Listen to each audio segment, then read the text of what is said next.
The stars twinkled coldly against the vast darkness of space as the transport shuttle approached Outpost Epsilon.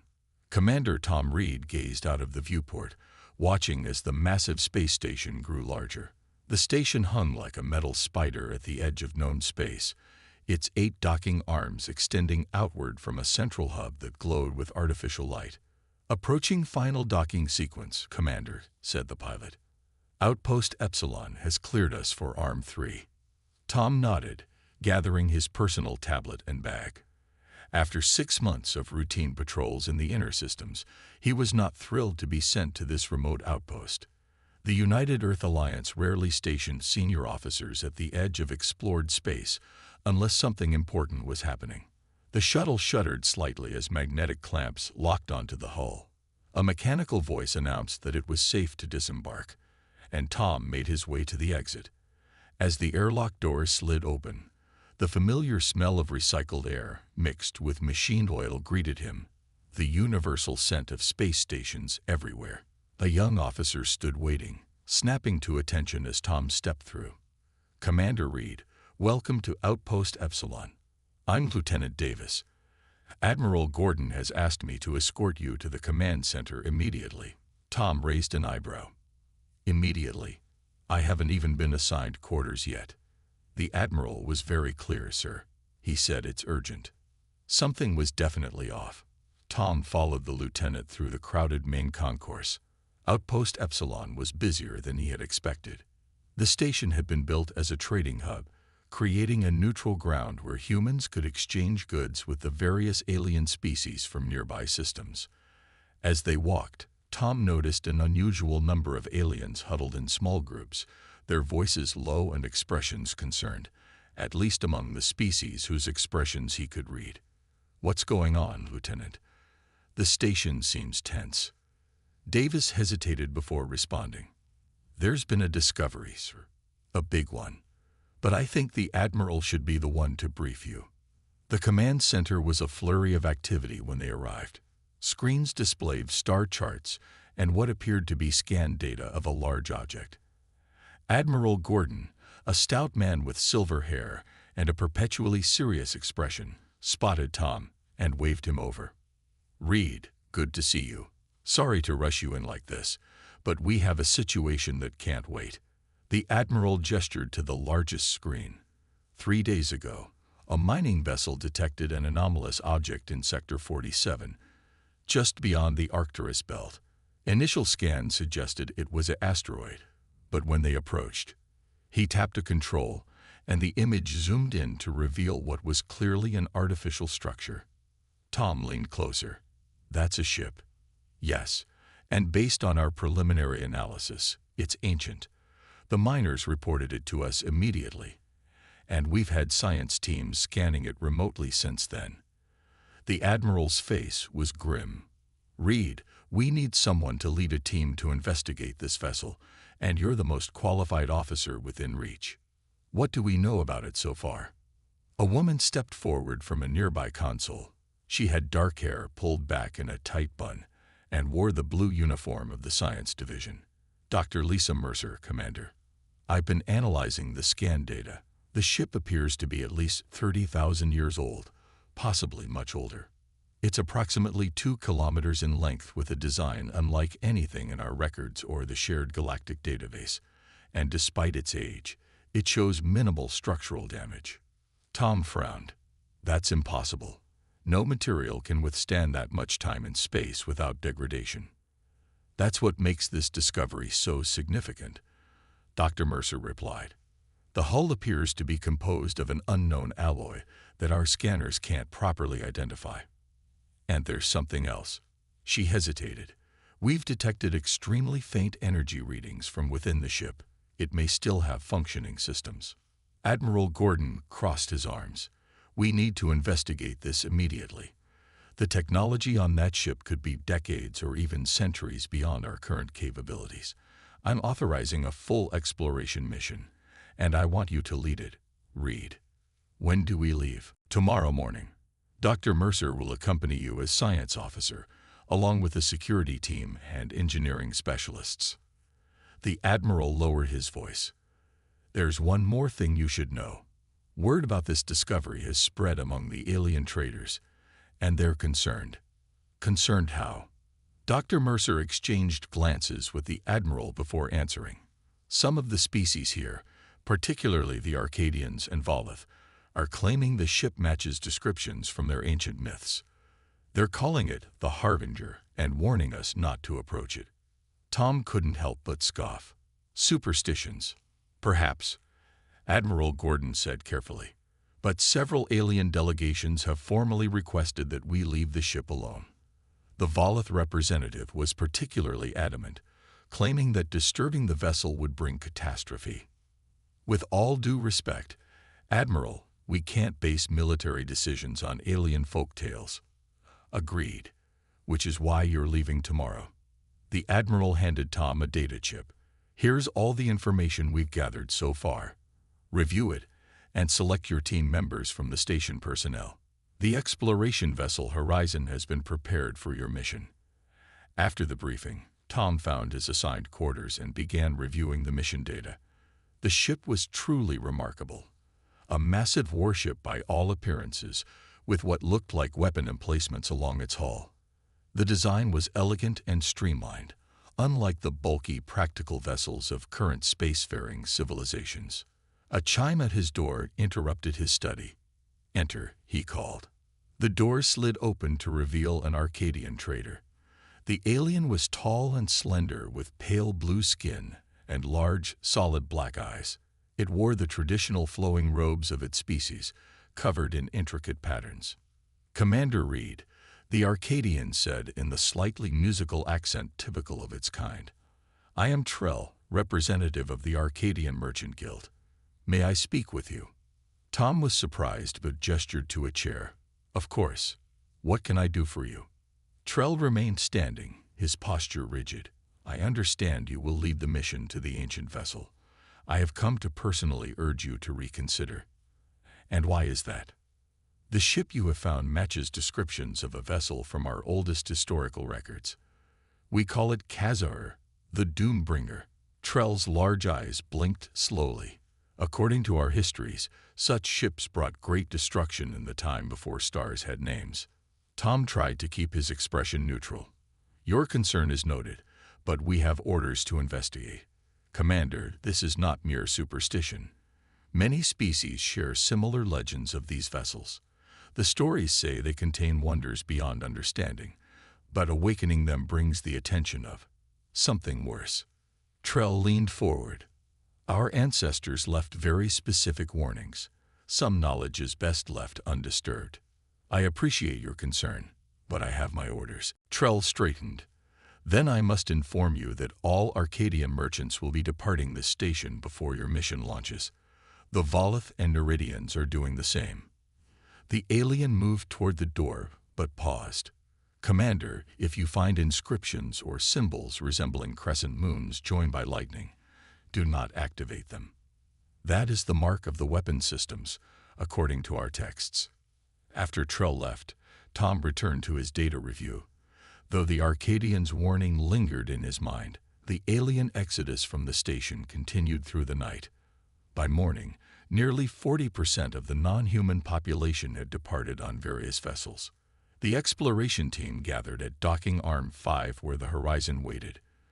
Dr. Mercer was already aboard, directing the loading of scientific equipment. Tom was introduced to Jack Wilson, the chief engineer assigned to the mission, a stocky man with calloused hands and a skeptical expression. "Heard about the alien panic," Wilson said as they watched the final preparations. "Think there's anything to their warnings?" Tom shrugged. "Probably just cultural taboos about disturbing ancient sites. We've seen it before."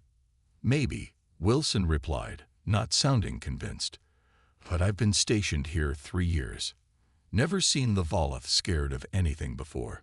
The 12-person team completed boarding, and Tom took his place on the bridge. As the Horizon detached from the station and set course for the coordinates of the ancient ship, he noticed several alien vessels departing in the opposite direction, as if fleeing. The journey to the derelict took just under 10 hours.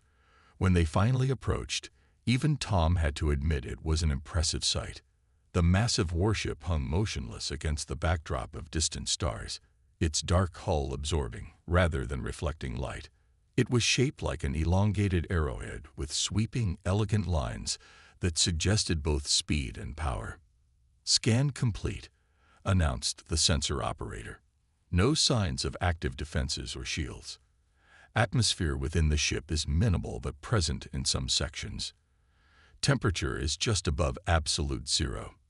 "Life signs?" Tom asked. "None detected, sir." Dr. Mercer studied her own readings.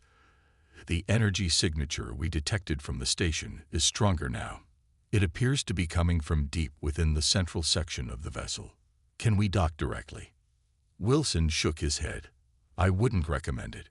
We can't interface with their systems, and cutting through the hull might trigger automated defenses. Better to use the exploration pods and enter through what appears to be a hangar bay on the lower section." Tom nodded. "Agreed. Dr. Mercer, you'll come with me in the first pod along with 2 security officers. Wilson, you'll lead the second pod with the remaining team." As they suited up in the heavy exploration gear, Dr. Mercer approached Tom privately. "Commander, I've been analyzing the symbols on the ship's hull. Some of them bear a striking resemblance to ancient script fragments found on Earth, specifically markings from the pre-Sumerian period that scholars have never been able to decipher." Tom frowned. "What are you suggesting?" "I'm not sure yet," she replied. "But it's a connection we shouldn't ignore." The exploration pods launched from the horizon, tiny against the massive scale of the ancient warship. As they approached the hangar bay, Tom felt a growing sense of unease. The entrance was large enough to accommodate vessels much bigger than their pods, and as they passed through the outer barrier, emergency lights automatically activated their exploration suits. "That's odd." Wilson's voice came through the comm. "Something's responding to our presence." The pods landed in the vast, empty hangar. As the teams exited into the cold stillness of the ancient ship, their helmet lights cut through darkness that hadn't been disturbed for millennia. Tom looked around at the cavernous space, feeling suddenly very small. Along the walls, strange symbols began to glow with a faint blue light.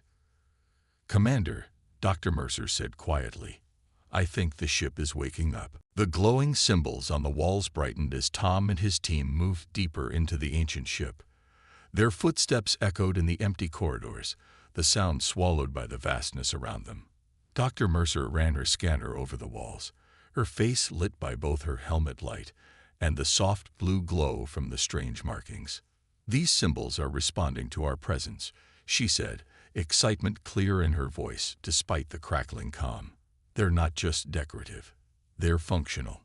Some kind of technology integrated directly into the ship's structure." Tom touched one of the glowing marks cautiously. It pulsed brighter at his touch, but felt neither warm nor cold. "Any idea what they mean?" "Not yet, but they bear similarities to scripts found in ancient ruins on Earth and 3 other worlds. The pattern suggests they might be a universal language of sorts."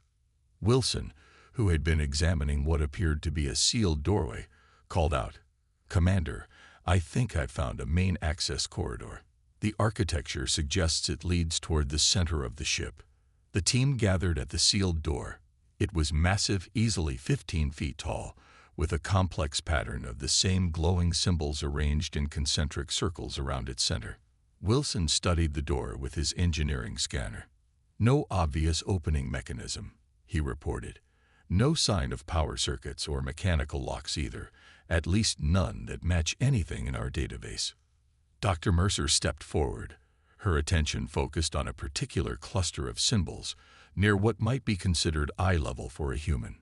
"These symbols are different. They're pulsing in a pattern." She reached out toward them. "Doctor, I wouldn't."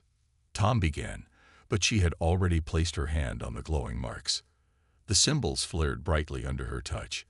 A low humming filled the air, and the massive door began to slide open with surprising smoothness, revealing a long corridor beyond.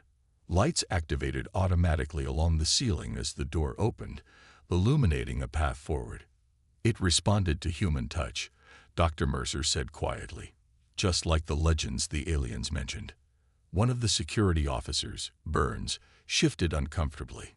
Maybe there was something to those warnings after all. Tom made a quick decision. We continue as planned. Stay alert and document everything. Wilson, keep a constant signal back to the horizon. If we lose contact for any reason, they're to pull back to a safe distance and contact Outpost Epsilon. The corridor stretched ahead for hundreds of meters, curving gently to follow the ship's hull.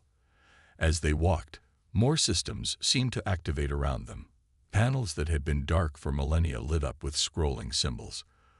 The temperature began to rise slightly, suggesting environmental systems were powering up. The ship is definitely reacting to us, Wilson said, checking his instruments. Power levels are increasing throughout this entire section. It's like it's waking up after a long sleep.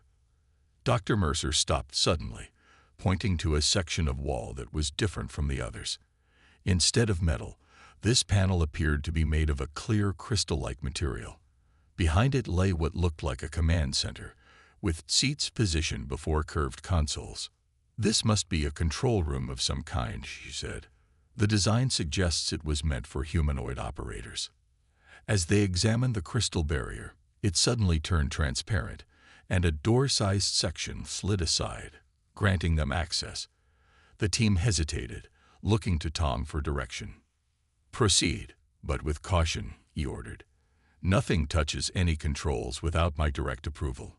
The control room was surprisingly human in scale and design. The seats were clearly meant for beings of approximately human size and shape. The consoles, while alien in their details, followed an intuitive layout that suggested displays and input areas.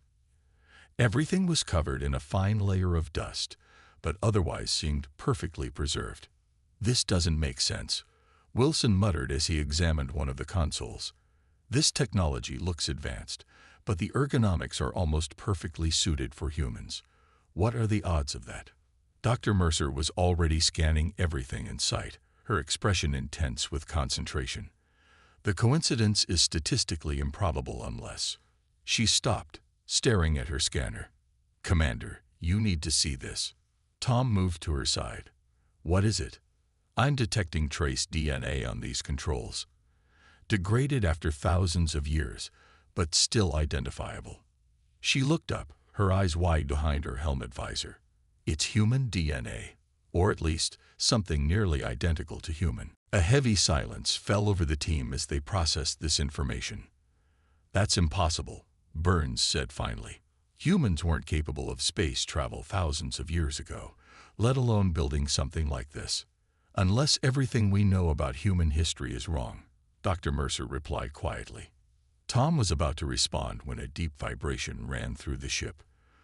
The lights in the control room brightened, and the consoles suddenly activated, displays filling with scrolling symbols and diagrams. What's happening?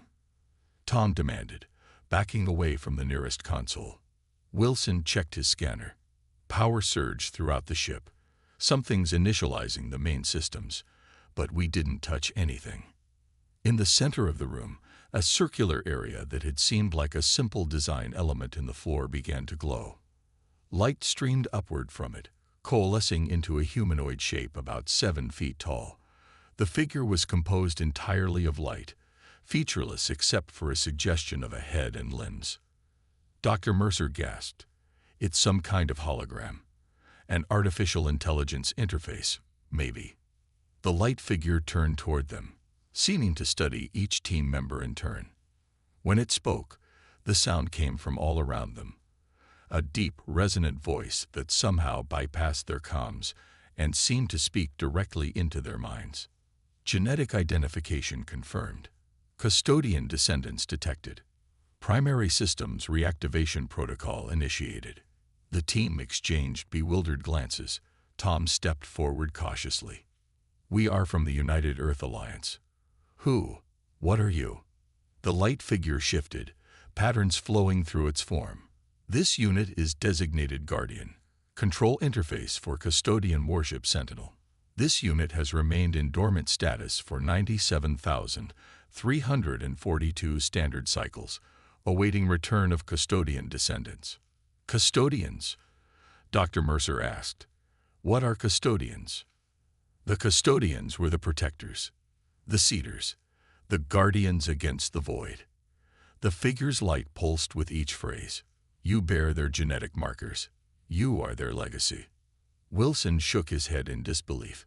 It thinks we're descendants of whoever built this ship. Are we? Burns asked quietly.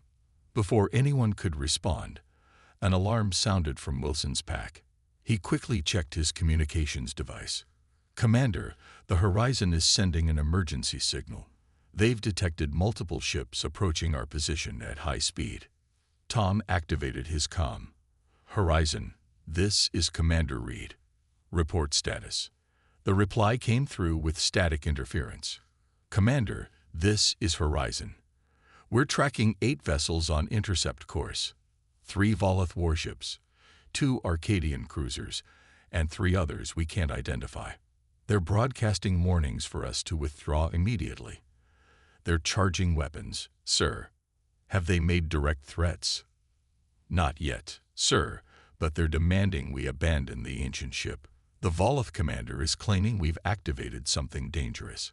Sir, they seem genuinely afraid. Tom looked at the glowing figure of Guardian, which stood motionless, waiting.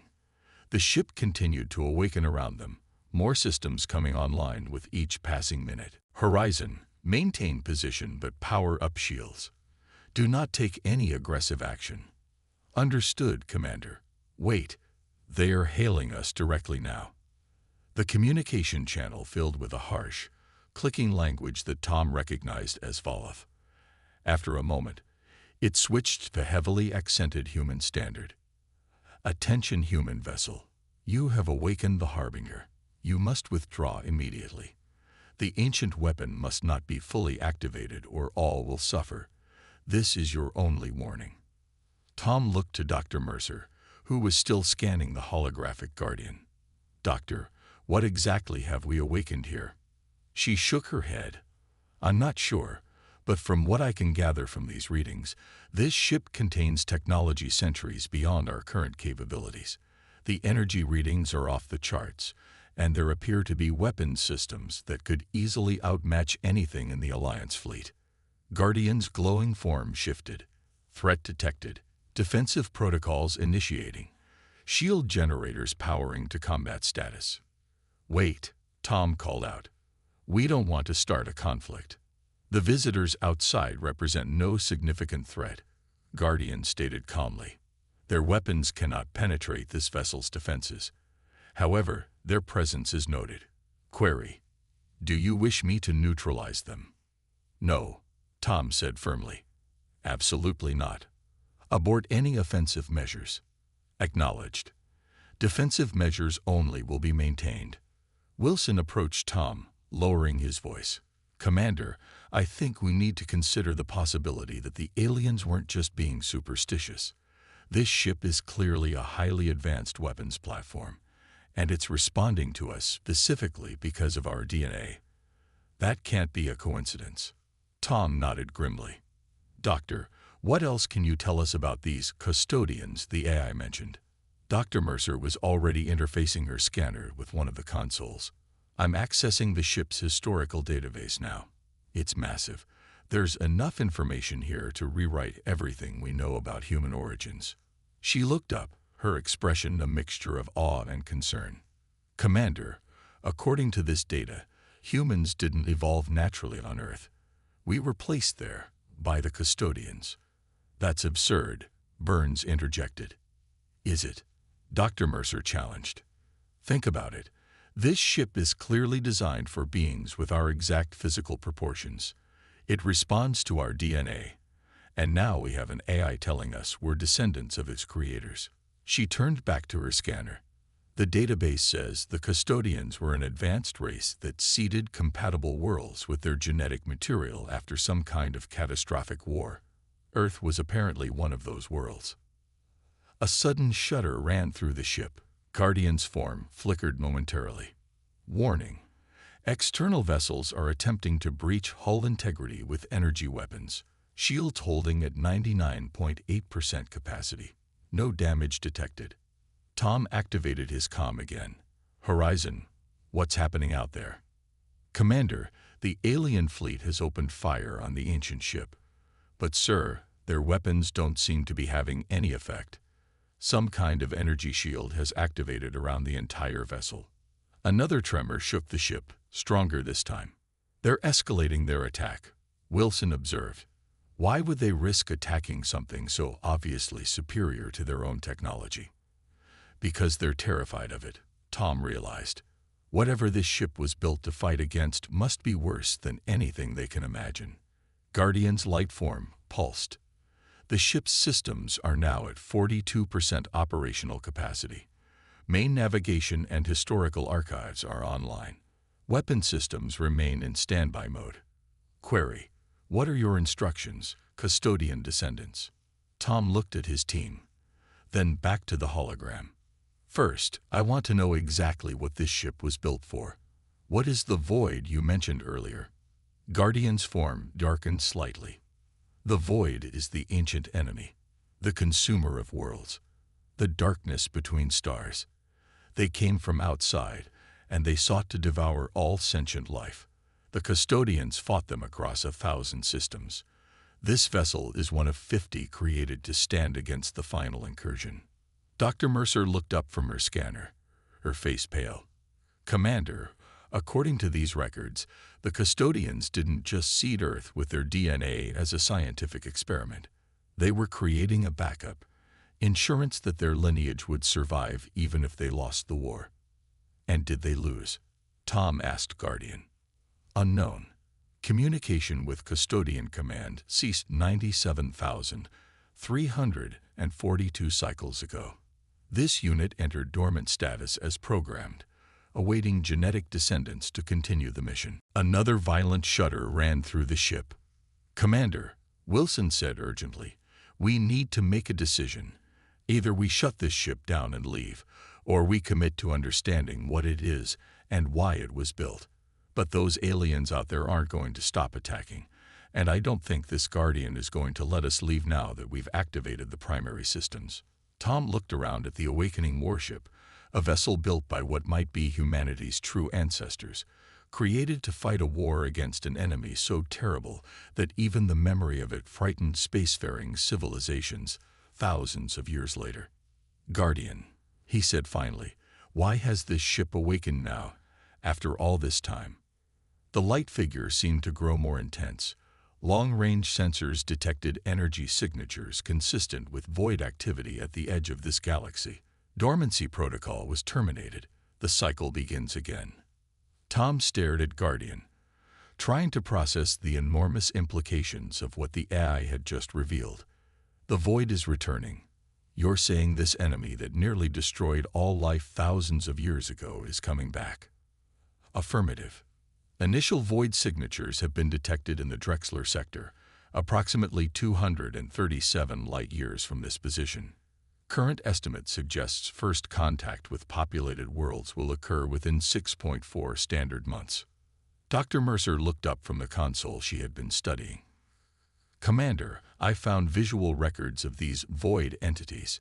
She tapped a series of symbols, and a holographic display appeared in the center of the control room.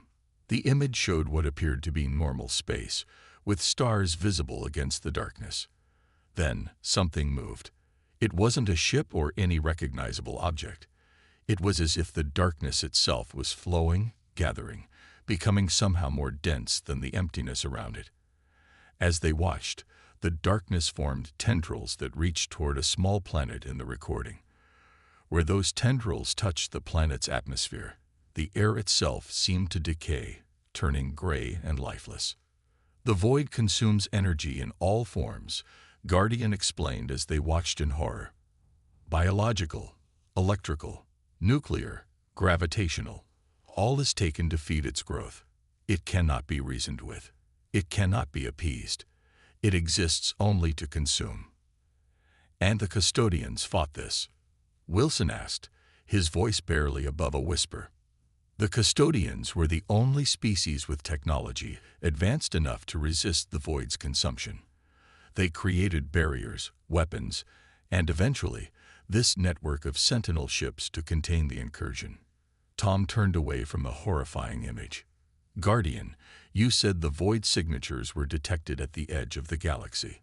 How long before it reaches populated systems? At observed expansion rates, approximately 194 days until first contact with inhabited worlds. And this ship, what exactly is its purpose?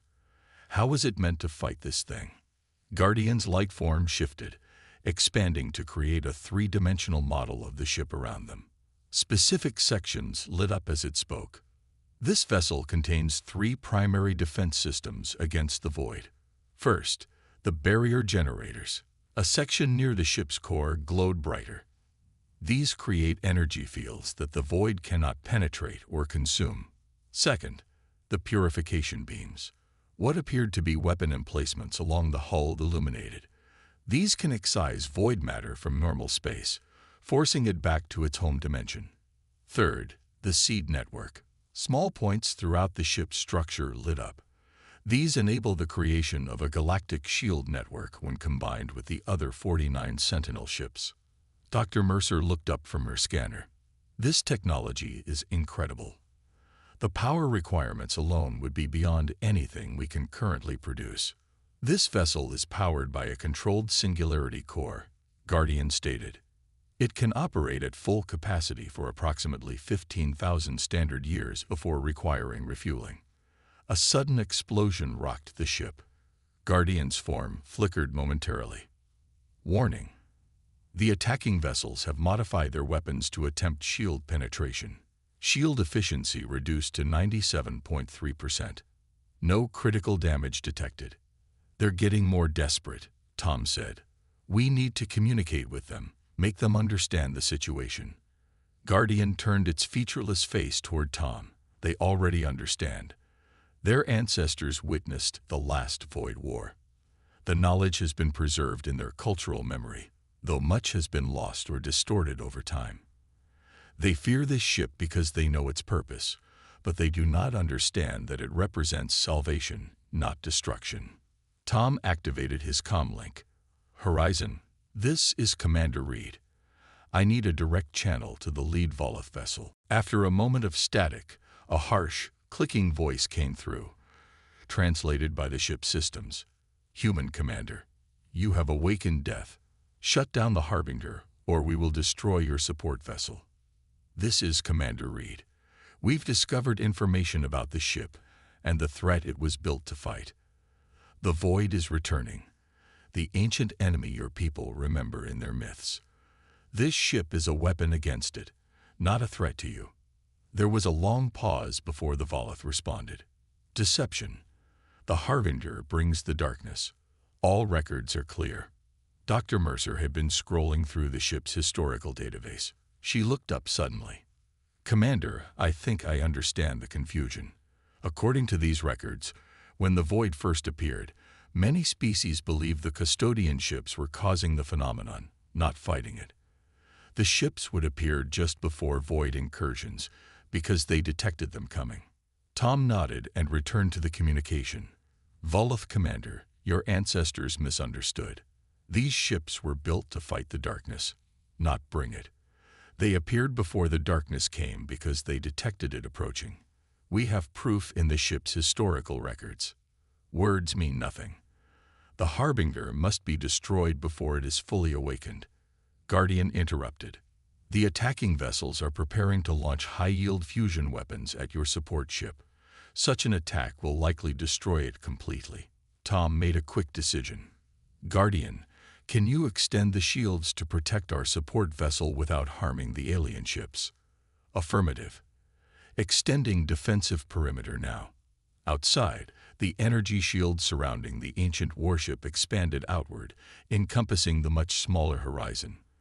The Volith weapons fire impacted the shield harmlessly, energy dissipating across its surface in ripples of blue light. Their weapons cannot penetrate custodian defenses, Guardian stated. However, I detect 27 additional vessels approaching this position. Local species are gathering their fleets to attempt destruction of this sentinel. Tom turned to his team. We need to convince them we're telling the truth, and quickly. Burns, who had been quiet for some time, spoke up. "Commander, if this ship has records of the Void and its attacks, can we share those with them? Visual evidence might convince them." Dr. Mercer nodded eagerly. The ship's communication systems should be capable of broadcasting data to their vessels. We could show them exactly what we've been seeing. Guardian, can you transmit the historical records of the Void attacks to the surrounding vessels? Affirmative. Preparing data package for transmission. Wilson had been examining one of the other consoles. "Commander, I think I found something else that might help. This appears to be a navigation system, showing the locations of the other Sentinel ships." He gestured to a star map displayed on the console. Small points of light were scattered across it, most glowing dimly. According to this, there are other ships like this one in dormant status near several of the alien homeworlds. If they've preserved myths about this ship, they might recognize the others. Tom moved to examine the map. "Guardian, are these other ships also awakening?" Negative. This Sentinel was positioned as an outer perimeter guard. It is the first to detect the returning Void signatures. The other Sentinels will not activate until they detect Void presence or receive the awakening signal from this vessel. And what would happen if they received that signal? All dormant Sentinels would begin reactivation procedures. They would seek out custodian descendants, humans, to complete their activation, then move to predetermined defensive positions throughout the galaxy. Dr. Mercer looked up from her console. "Commander, I've been reviewing more of the historical data. The custodians didn't just seed Earth with their DNA. There are references to at least 12 other worlds where they left populations. Some of those worlds are now home to major civilizations. Are you saying other species might also be descended from these custodians?" She shook her head. "No, the data is quite specific. Only humans on Earth retain the pure genetic markers. The other seeded populations either died out or evolved differently due to environmental pressures." Guardian's form brightened. "Message prepared for transmission to surrounding vessels. The data package contains historical records of the Void incursion, the custodian defense network, and predictive models of the current Void expansion." "Send it," Tom ordered. The attacking ships ceased fire shortly after the transmission began. For several minutes, there was no response. Then, the communication channel activated again. "Human Commander." The Volith's voice sounded different now, subdued, perhaps even fearful. "The images you have shared, they match our oldest records. The darkness that consumes. If what you say is true, if the Harbinger fights against this darkness rather than bringing it." "It's true," Tom confirmed. "And according to the ship's sensors, we have less than 6 months before the Void reaches populated systems. This ship, this Sentinel, is part of a network built to defend all life in the galaxy." Another voice joined the channel, the musical tones of an Arcadian. "The records you have shared show monuments on our homeworld. Structures we believe were built by the ancestors. They are identical to your images of custodian architecture." "The custodians visited many worlds," Guardian stated, its voice now broadcasting to all surrounding ships. "They built outposts, research facilities, and monuments across the galaxy. When they realized the Void could not be permanently defeated, they created the Sentinel Network as a final defense and seeded selected worlds with their genetic material to ensure their legacy would survive." The Volith spoke again. "If the darkness returns as you claim, our weapons will be useless against it. Even our combined fleets could not stand against what your records show. That's why the Sentinels were built," Tom explained. "But according to Guardian, they need human operators to fully activate. The custodians designed them to recognize their own DNA that now exists only in humans from Earth." There was a long pause before the Volith responded. "We will cease our attack. We must consult with our elders and other species. If the ancient enemy truly returns, old fears must be set aside." As the communication ended, Tom turned to his team. "We need to report this to Earth immediately. The Alliance needs to understand what we're facing and what this ship represents." Wilson shook his head in disbelief.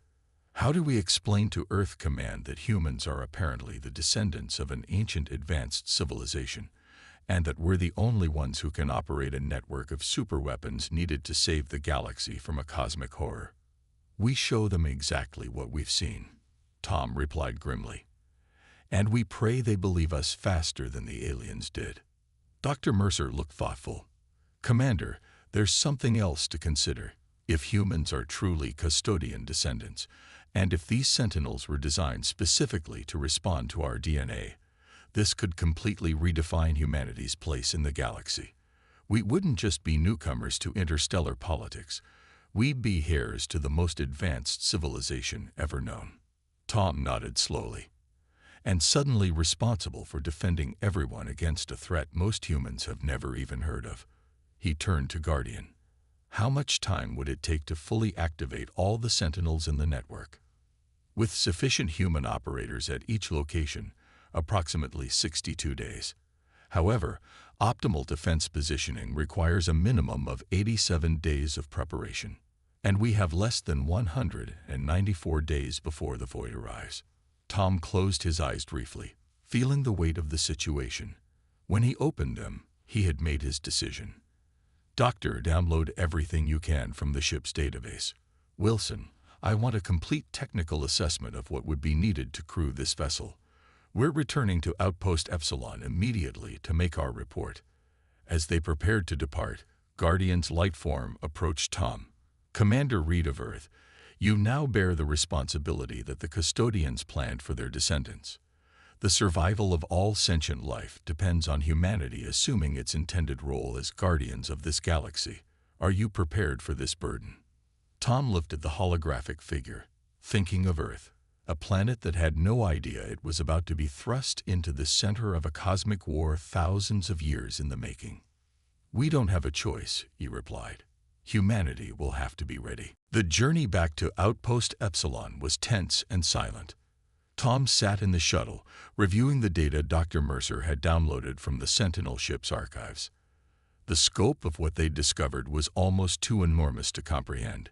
Humanity's true origins, an ancient cosmic enemy, and a desperate last plan put in motion thousands of years ago by their advanced ancestors. As the shuttle docked with the station, Tom was surprised to see Admiral Gordon waiting for them at the airlock, his expression grave. "Commander Reed, your report was difficult to believe." Tom nodded. "I understand, sir. If I hadn't seen it myself, I wouldn't believe it either. The alien fleets have been contacting us nonstop since your transmission. The station is currently surrounded by 37 vessels from 14 different species. Some are offering alliance, others demanding we destroy the ancient ship." The Admiral gestured for them to follow him. "The Alliance Council has called an emergency session. They're waiting to speak with you now." Tom glanced at Dr. Mercer and Wilson, who looked as exhausted as he felt. "Now, sir, we've barely had time to organize our findings." "The Council doesn't want organized findings, Commander. They want to know if we're truly facing an apocalyptic threat in less than 6 months, and if our only hope is a fleet of ancient warships that only humans can operate." The Admiral's voice dropped lower. "And they want to know why we weren't told that humans are apparently descendants of the most advanced species the galaxy has ever known." "Because we didn't know either, sir." They were led to the station's main conference room, which had been converted into a makeshift council chamber. Large screens dominated one wall, each showing the face of a different Alliance Council member. These were the most powerful humans in explored space, military leaders, colonial governors, and Earth representatives. All of them were staring at Tom and his team with expressions ranging from skepticism to outright fear. Council President Maxwell, a stern woman with silver hair, spoke first. "Commander Reed, we've reviewed your preliminary report and the data you transmitted. Before we proceed, I need to hear directly from you. Do you stand by these claims? That this void entity is real and approaching our territory?" Tom stepped forward. "Madam President, members of the Council, Everything in my report is accurate to the best of my knowledge. The ancient ship contains extensive historical records of the previous void incursion. Its sensors have detected new void activity at the edge of our galaxy. And yes, according to the ship's AI, we have less than 6 months before it reaches populated systems. And this business about humans being descendants of these custodians, asked General Harris, his bushy eyebrows drawn together in a frown. You expect us to believe our entire understanding of human evolution is wrong? Dr. Mercer moved to Tom's side. Sir, the evidence is compelling. The ship responds specifically to human DNA. Its systems, controls, and even the physical dimensions of its interior are perfectly suited for human operators. The historical archives contain detailed genetic records showing the direct link between custodians and modern humans. A council member Tom didn't recognize leaned forward on her screen. Doctor, if what you're saying is true, why hasn't this connection been discovered before now? Surely in all our archaeological research. The custodians were careful, Dr. Mercer explained. According to the records, they erased most evidence of their presence on Earth. They wanted humans to develop naturally, without the burden of knowing they were created as a fail-safe against a cosmic horror. They left only enough clues for us to recognize the connection when we reached a sufficient technological level. The chamber fell silent as the council members digested this information. Finally, President Maxwell spoke again. What about these other Sentinel ships? The report mentions 49 others scattered throughout the galaxy. Tom nodded. Currently dormant, but they can be activated remotely from the ship we discovered. Each requires human operators to function at full capacity. And you believe these ships are our only defense against this void entity? Based on the historical records, yes. Conventional weapons had no effect on it. Only the technology developed by the custodians was effective. Admiral Gordon, who had been standing quietly by the door, stepped forward. Madam President, members of the Council, while Commander Reed and his team were returning to the station, we received transmissions from 17 different alien governments. Most of them are familiar with legends about both the Sentinel ships and the Void. They're taking this threat very seriously. Of course they are, General Harris nodded. If the only defense requires human operators, they need us now. Convenient for species that have treated humanity as galactic newcomers for generations. With respect, General, Tom said carefully, their fear seems genuine. The Volith were willing to destroy our ship to prevent the Sentinel from activating. That suggests they truly believed the threat was real. President Maxwell rubbed her temples. Commander Reed, in your opinion, what should our next steps be? Tom had been considering this question since they left the Sentinel. We need to secure the first Sentinel ship immediately. Then we need to begin locating and activating the others. According to Guardian, the ship's AI, we need to have the full network operational within 3 months to have any chance of stopping the Void. That would require sending human crews to 49 locations across the galaxy, a council member pointed out. Many of those would be deep in alien territory, which is why we need to begin diplomatic negotiations immediately, Tom replied. The alien fleets gathered here represent our first potential allies. If their ancient records contain information about the locations of other Sentinels, that could save us valuable time. Dr. Mercer stepped forward again. Council members, I should also point out that the Sentinel's database contains technology far beyond our current capabilities. Medical advancements, energy production, FTL drive systems, knowledge that could advance human development by centuries. This caught their attention.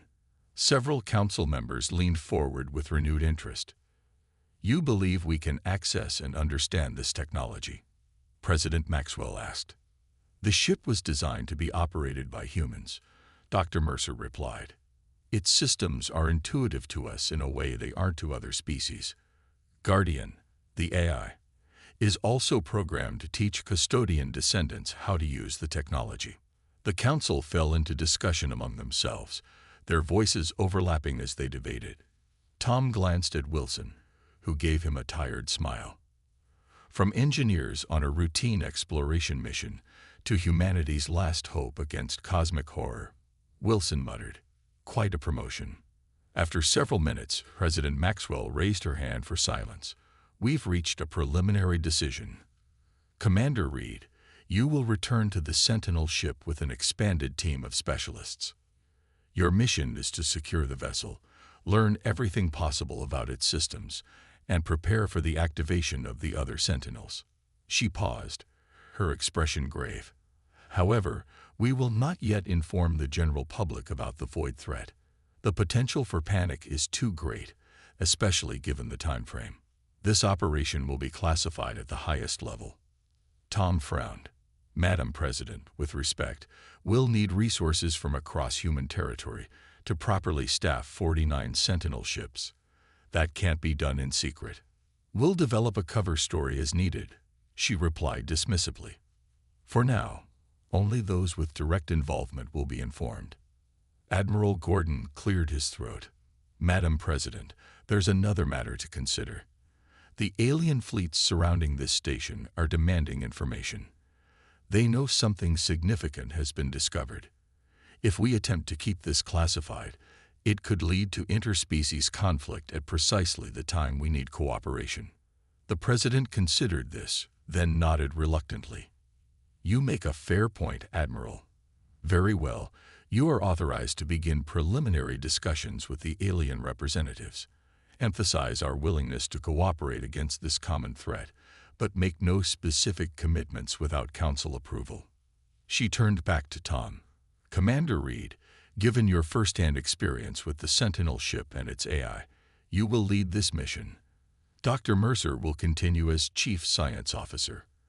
Admiral Gordon will coordinate from Outpost Epsilon and serve as diplomatic liaison with our alien allies." As the meeting concluded, Tom and his team were dismissed to prepare for their return to the Sentinel ship.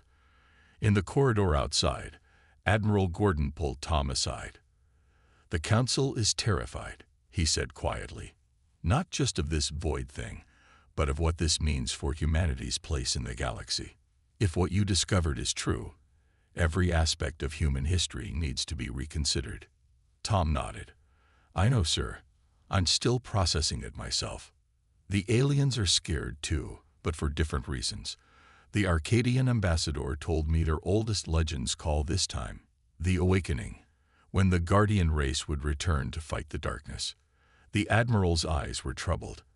"Their legends also say that not all would survive the coming battle." Before Tom could respond, his communication device beeped. It was a message from the team monitoring the Sentinel ship. "Commander Reed, the Sentinel is showing increased power signatures. Its systems are continuing to activate on their own. And sir, it's broadcasting some kind of signal." Tom exchanged alarmed glances with the Admiral. "What kind of signal?" "Unknown, sir, but it's directed toward the coordinates where Guardian indicated the void has been detected." Tom felt a chill run down his spine. "I'm returning to the ship immediately. Have a shuttle ready in 10 minutes. As Tom hurried to gather his team, he found Dr. Mercer already reviewing data on her tablet, her expression grim. "What is it, Doctor?" She looked up, her face pale. "I've been analyzing the void detection data from the Sentinel. The readings are increasing exponentially. It's as if the void is accelerating toward our region of space. Guardian said we had about 6 months. That calculation was based on the initial detection. According to these new readings," she swallowed hard, "we might have less than 3 months before first contact with inhabited systems." Wilson joined them, his usual practical demeanor now deadly serious. "The engineering team reports the Sentinel's weapon systems are powering up. Not to full capacity yet, but they're definitely preparing for something." Tom made a quick decision. "We need to get back to the ship now. If its systems are activating automatically, something has changed." He turned to Dr. Mercer. "Bring everything you have on the Sentinel network. We may need to accelerate the timeline for awakening the other ships." As they hurried toward the shuttle bay, Tom's mind raced with the implications. Humanity had spent its existence looking up at the stars, wondering if they were alone in the universe. Now they discovered they were the descendants of its most advanced civilization, created specifically to be the last line of defense against an unimaginable horror. The shuttle detached from the station and accelerated toward the ancient warship. As they approached, Tom could see that the Sentinel's appearance had changed. What had been a dark, dormant hulk was now alive, with patterns of light moving across its hull. The symbols they had seen inside the ship were now visible on its exterior, glowing with blue-white energy. "It's beautiful," Dr. Mercer whispered. "And terrifying," Tom added. "It's a weapon designed to fight something that consumes whole worlds. And now it's waking up because that enemy is returning." The shuttle entered the Sentinel's hangar bay, which was now fully illuminated and humming with energy. Guardian was waiting for them, its light form now more defined, almost solid in appearance. "Commander Reed, you have returned at a critical time. The Void has detected this Sentinel's activation. It has changed course and is accelerating toward this region of space." Tom felt his blood run cold. "You said we had 6 months. That assessment has been revised based on new data. The Void appears to recognize the threat the Sentinel network poses. It is now moving with purpose rather than simply expanding. How much time do we have?" Guardian's form flickered slightly. 84 days until first contact with inhabited systems. However, we face a more immediate concern. The AI gestured, and a holographic display appeared, showing a star map of nearby space. A dark, amorphous shape was visible at one edge, with tendrils extending outward. The Void has sent an advance force, a smaller manifestation that appears to be targeting this Sentinel specifically. Estimated arrival: 17 days. Tom stared at the holographic display, watching as the dark mass at the edge moved steadily toward their position. 17 days. That's not enough time to prepare. "This advance force appears to be a scout," Guardian explained. "It is smaller than a full Void manifestation, but still dangerous. Its purpose is likely to assess the Sentinel's capabilities and, if possible, disable it before the main body arrives." Dr. Mercer studied the display intently. "Can this ship defeat it alone?" "Affirmative, but only if fully operational. Current system status is at 68% capacity. Minimal human crew requirements must be met to achieve full operational status." Tom made a quick decision. "What exactly do you need from us to reach full capacity?" Guardian's form shifted, creating a schematic of the ship with several areas highlighted. "This Sentinel requires 12 human operators in key positions to achieve full combat readiness. The primary command node must be occupied by a human with decision-making authority." The central area of the ship glowed brighter. "Secondary systems require humans at 11 other control nodes throughout the vessel.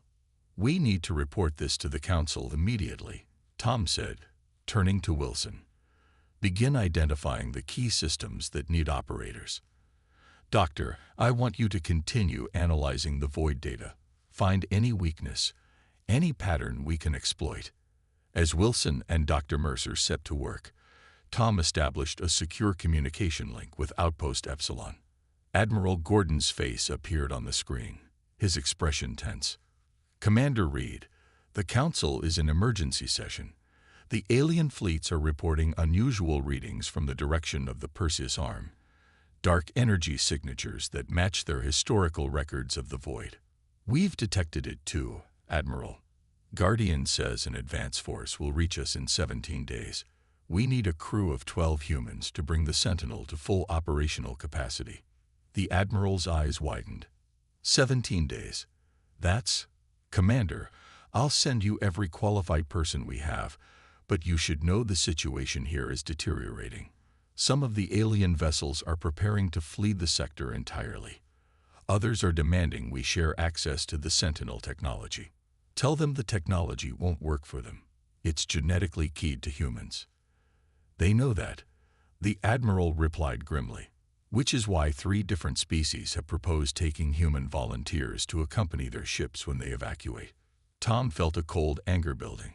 We're facing extinction, and they're thinking about kidnapping humans as technology operators. Not all of them. The Arcadians And surprisingly, the Volith have offered military support. They're requesting permission to send representatives to your position to coordinate defense plans. Tom considered this briefly. Approved, but limited to one representative from each species. We don't have time for a committee meeting. After ending the communication, Tom found Guardian waiting for him. The AI's light form seemed somehow more solid, more defined than before. Commander Reed, while we prepare for the arrival of additional human operators, there is another matter requiring attention. The dormant sentinels must be alerted to the Void's approach. You said they wouldn't activate until they detected the Void themselves. Correct, but by then it may be too late for proper defensive positioning. This sentinel can transmit an awakening signal that will initiate preliminary activation sequences in all dormant sentinels. They would then be ready to receive human operators when they arrive. Tom nodded. Do it. Send the signal. Guardian's form pulsed brightly. Awakening signal transmitted. Estimated response time varies by distance. Nearest sentinels will begin activation within hours. Most distant units may require up to 12 days. The next 17 days passed in a blur of frantic activity. The Alliance sent 30 of their best officers and specialists to the Sentinel, though Guardian confirmed that only 12 were needed for essential systems. The aliens' representatives arrived as well, an Arcadian elder named Mael, and a grizzled Volith commander called Kraft. Tom was surprised by how quickly both alien representatives adapted to the reality of the situation. They reviewed the historical records without questioning their authenticity and offered valuable insights based on their species' historical knowledge of the previous Void War. Our oldest texts speak of the final battle, Mael explained during one strategy session. They describe great vessels of light forming a barrier across the spiral arm where the darkness first appeared. The barrier held for 7 cycles of our world before the Guardians were forced to retreat. Kraft, the Volith, clicked his mandibles in what Tom had learned was a sign of agreement. Volith war songs tell of the darkness that consumed without mercy and the shining shields that stood against it. Our ancestors fought alongside the Tall Ones, the custodians, as you call them. Dr. Mercer looked up from her data tablet. The historical records confirm both accounts. The custodians created a defensive line using the Sentinel network, but it wasn't enough to defeat the Void entirely. They could only contain it, push it back to the outer regions of the galaxy. And now it has returned, Tom said quietly. But this time, the custodians aren't here to lead the defense. Meal's large eyes fixed on Tom. No, this time, their children must take their place. As the countdown to the advance force's arrival reached the final day, the Sentinel was humming with activity. The 12 human operators had taken their positions throughout the ship, with Tom in the central command node. Guardian had integrated itself into the ship's systems, its light form now able to appear anywhere within the vessel to provide guidance. Reports from across the galaxy confirmed that the other Sentinels were awakening. Several had already been reached by human crews sent from the nearest Alliance outposts. Others, in more distant regions, were still waiting. A massive diplomatic effort was underway to secure safe passage for human crews through alien territories to reach the remaining Sentinels. In orbit around the station, over 200 ships from 23 different species had gathered. Some had come to witness what might be the first engagement of a new Void War.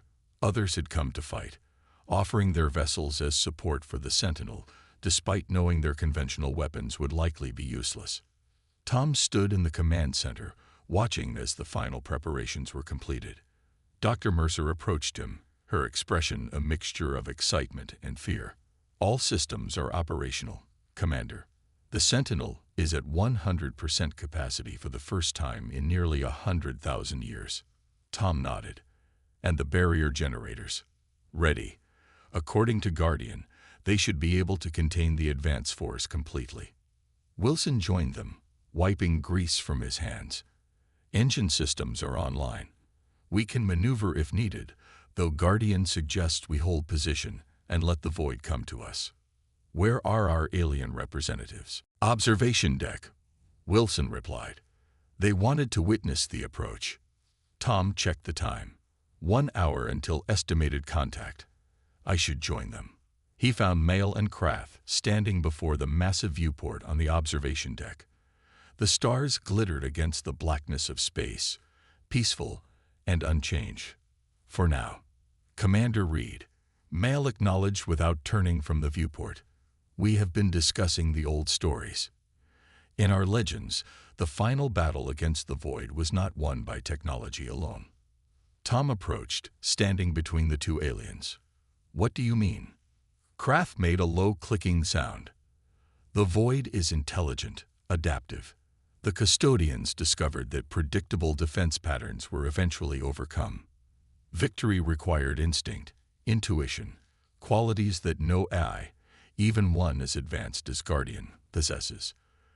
That's why the ships need human operators, Tom realized. Not just because of DNA recognition, but because the custodians believed that their descendants would inherit the qualities needed to defeat the Void. Precisely, Mail confirmed.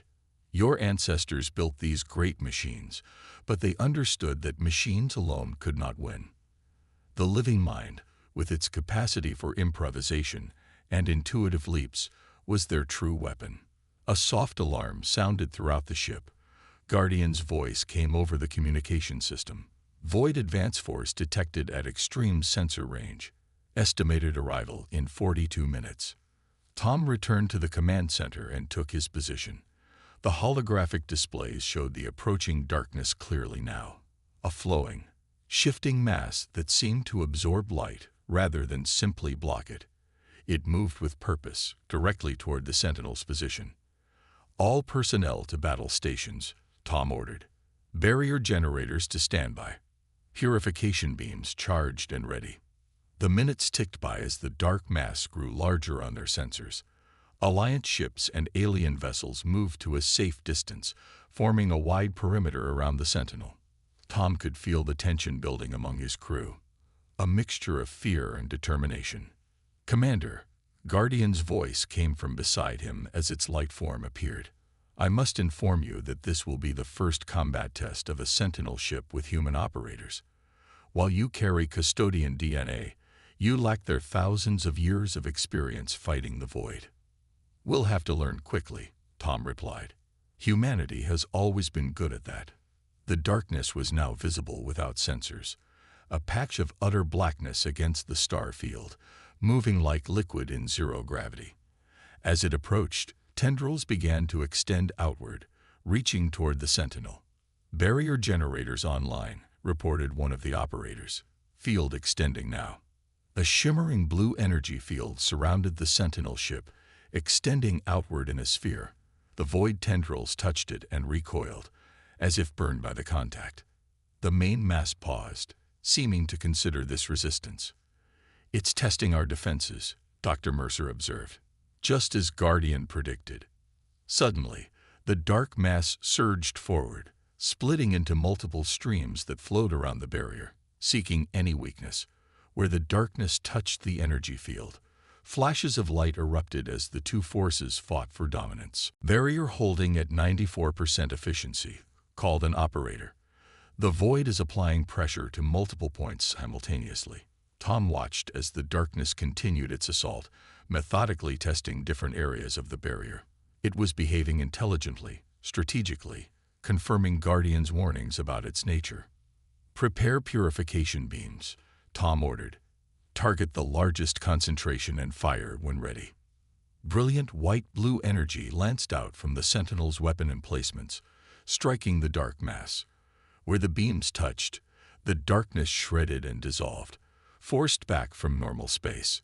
The Void entity recoiled, gathering itself into a more cohesive form as if reconsidering its approach. For 3 hours, the battle continued. The Void probed and attacked, while the Sentinel defended and counterattacked. The barrier weakened in places but held. The purification beams drove back the darkness repeatedly, but it always reformed and tried new approaches.